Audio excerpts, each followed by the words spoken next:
Good afternoon students. आज हम 7th class का चैप्टर 2 देखते हैं, न्यूट्रिशन इन एनिमल्स। तो चैप्टर 1 में हमने रीड आउट किया था।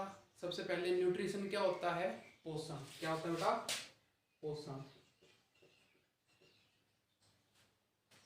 फर्स्ट चैप्टर में हमने किसके बारे में डिस्कस किया था, प्लांट्स के बारे में। अब किसके बारे में करेंगे, एनिमल्स के बारे में। तो प्लांट्स क्या थे, ऑटोट्रोप्स। क्या थे बेटा, ऑटोट्रोप्स। तो उनमें मोड ऑफ न्यूट्रिशन क्या था, ऑटोट्रोपिक।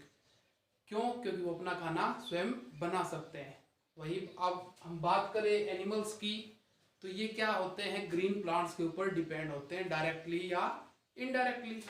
तो इनका मोड ऑफ न्यूट्रिशन क्या होता है, हेट्रोट्रोपिक।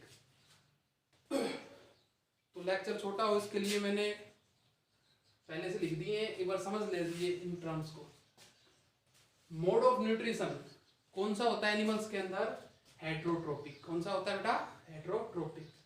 अब हेट्रोट्रोपिक को 3 कैटेगरी के अंदर डिवाइड किया गया है, हर्बीवोरियस, कार्निवोरियस और ओमनिवोरियस। आपने ये टर्म पहले भी सुनी होगी। हर्बीवोरियस कौन से होते हैं, जो क्या खाएंगे, केवल प्लांट और उसका प्रोडक्ट, प्लांट या उससे मिलने वाले प्रोडक्ट। एग्जाम्पल काऊ, गोट, ये किसके एग्जाम्पल है, हर्बीवोरियस के। दूसरा है कार्निवोरियस। कार्निवोरियस का एग्जाम्पल क्या होगा, लॉयन टाइगर। कार्निवोरियस कौन से होते हैं, जो केवल क्या खाते हैं, फ्लैश या जिसको हम कहें मीट, मांस खाते हैं, दूसरे एनिमल्स का मांस खाते हैं। एग्जाम्पल हमने देख लिए। थर्ड कैटेगरी है ओमनिवोरियस। थर्ड क्या है बेटा, ओमनिवोरियस, जो क्या करें, मीट भी खाएंगे, साथ में प्लांट्स और प्लांट के प्रोडक्ट भी। ठीक है, वो किस कैटेगरी के अंदर आ जाएंगे, ओमनिवोरियस। जैसे एग्जाम्पल ह्यूमन बीइंग हो गया, क्रो हो गया, ये किसके एग्जाम्पल है, ओमनिवोरियस के। उसके आगे चलते हैं हम, एक टर्म आएगी हमारे पास, होलोजोइक न्यूट्रिशन। हर्बीवोरियस, कार्निवोरियस और ओमनिवोरियस, तीनों को किसके अंदर कंसीडर किया गया है, होलोजोइक न्यूट्रिशन के अंदर। इससे आगे जो बच गए वो किसके अंदर आएंगे, अलग अलग कैटेगरी के अंदर बांटा गया है। पैरासाइटिक। पैरासाइटिक हमने पिछले चैप्टर में पढ़ा था, जो दूसरों के ऊपर डिपेंड रहेंगे अपने फूड के लिए। तो पैरासाइटिक अब 2 टाइप के हैं। उसमें तो कौन सा पढ़ा था हमने, एग्जाम्पल देखा था फर्स्ट चैप्टर में, कैस्कटा, अमरबेल का, जो दूसरे प्लांट के ऊपर रह के, होस्ट प्लांट के ऊपर रह के वहां से अपना फूड है वो लेती है। यहाँ पर पैरासाइट को 2 पार्ट्स में डिवाइड कर दिया गया है। एक है एंडोपैरासाइट, एक है एक्टोपैरासाइट। एंडोपैरासाइट कौन से होंगे, जो किसी लिविंग ऑर्गेनिज्म के अंदर रह के और उससे अपना फूड है वो लेते रहेंगे। दूसरा है एक्टोपैरासाइट। एक्टोपैरासाइट जो एनिमल्स की बॉडी के ऊपर रहकर, मतलब कि बाहर की साइड में रहकर उससे अपना फूड लेंगे, वो किसके अंदर आएंगे, एक्टोपैरासाइट के अंदर। एंडोपैरासाइट के एग्जांपल है, जो मलेरियल पैरासाइट है वो कहाँ रहता है, शरीर के अंदर की साइड में। जिसके भी मलेरिया होगा उसका जो मलेरियल पैरासाइट है, परजीवी है, वो किसके अंदर रहेगा, उस जीव के अंदर। एक्टोपैरासाइट जैसे बॉडी लाउस टिक, जैसे जुए वगैरह हो जाती हैं, ठीक है, अब तो नहीं होती, खैर पहले के जमाने में हो जाती थी। तो वो क्या है, बॉडी के स्किन के ऊपर रहकर उनसे अपना फूड लेती हैं एज ए ब्लड के रूप में। ठीक है, तो वो किसके अंदर आएंगी, एक्टोपैरासाइट के अंदर। उसके आगे पैरासाइट हम समझ गए। उसके आगे सेकंड है सैप्रोफेगस। सैप्रोफाइट हमने पढ़े थे, वो प्लांट जो किसी डेड और डिकेइंग प्लांट के ऊपर रहकर अपना न्यूट्रिशन लेते थे। सेम उसी प्रकार से डेड और डिकेइंग मैटर से जो एनिमल अपना न्यूट्रिशन लेगा, फूड लेगा, वो किसके अंदर आएगा, सैप्रोफेगस के अंदर। एग्जाम्पल जैसे कि अर्थवॉर्म, केचुआ जो होता है।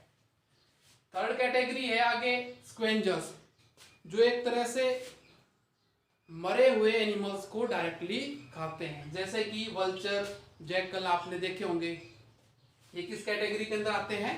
स्क्वेंजर के अंदर। उसके आगे है, ये तो एक बेसिक चीज थी, एनिमल न्यूट्रिशन स्टेप। जो हमारे अंदर एनिमल्स के अंदर, ह्यूमन बीइंग के अंदर जो मोड ऑफ न्यूट्रिशन है वो पूरी स्टेप के अंदर होता है कि कैसे फूड जाएगा, कैसे वो डाइजेस्ट होगा, कैसे उससे एनर्जी ली जाएगी, वो एक स्टेप है पूरा। सबसे पहले देखते हैं इंजेशन। पहला स्टेप क्या है? इंजेशन। इंजेशन क्या होगा? भोजन को अंदर लिया जाना, फर्स्ट स्टेप। ये क्या है? इंजेशन। भोजन अंदर ले लिया, उसके बाद क्या प्रोसेस शुरू होगी? उसकी डाइजेशन की, उसको पचाने की प्रक्रिया शुरू होगी। अब भोजन को पचाने की प्रक्रिया दो चीजों के ऊपर डिपेंड है। इसको भी दो कैटेगरी के अंदर चेंज कर दिया गया है, बांट दिया गया है। एक तो है फिजिकल, एक है केमिकल। फिजिकल कौन सी होगी? फिजिकल तो उस फूड आइटम को हम धीरे धीरे छोटे छोटे पार्टिकल्स के अंदर ब्रेक डाउन करेंगे फिजिकली। और केमिकल कौन सी होगी? जो उसको पचाने में, डाइजेस्ट करने में मदद करेगी। फिजिकली जैसे हमारे दांतों ने भोजन को चबाया है, ठीक है, वो क्या किया है? फूड को धीरे धीरे छोटे छोटे पार्टिकल्स के अंदर तोड़ा है। और केमिकल प्रोसेस जैसे हमारे शरीर के अंदर एंजाइम है, डाइजेस्टिव जूस है, वो उस फूड को डाइजेस्ट करने में मदद करेंगे। वो किस कैटेगरी के अंदर आ जाएगा? केमिकल के अंदर। उसके आगे है थर्ड स्टेप, एब्जॉर्प्शन। उससे क्या करेंगे? आप उस फूड को एब्जॉर्ब करेंगे। कौन करेगा? स्मॉल इंटेस्टाइन करती है मेनली।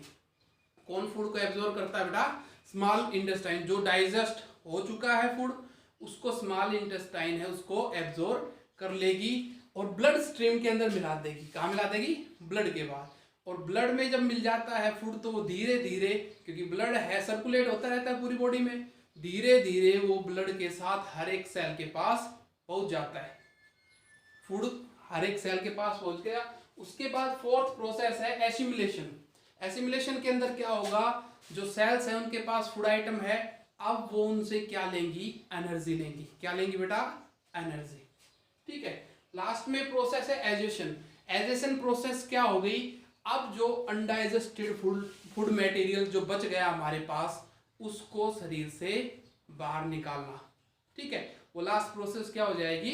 एजेशन। ठीक है, तो फर्स्ट चैप्टर का फर्स्ट पार्ट है, अभी आगे भी चैप्टर का सेकंड पार्ट डालते हैं। ठीक है, थैंक यू।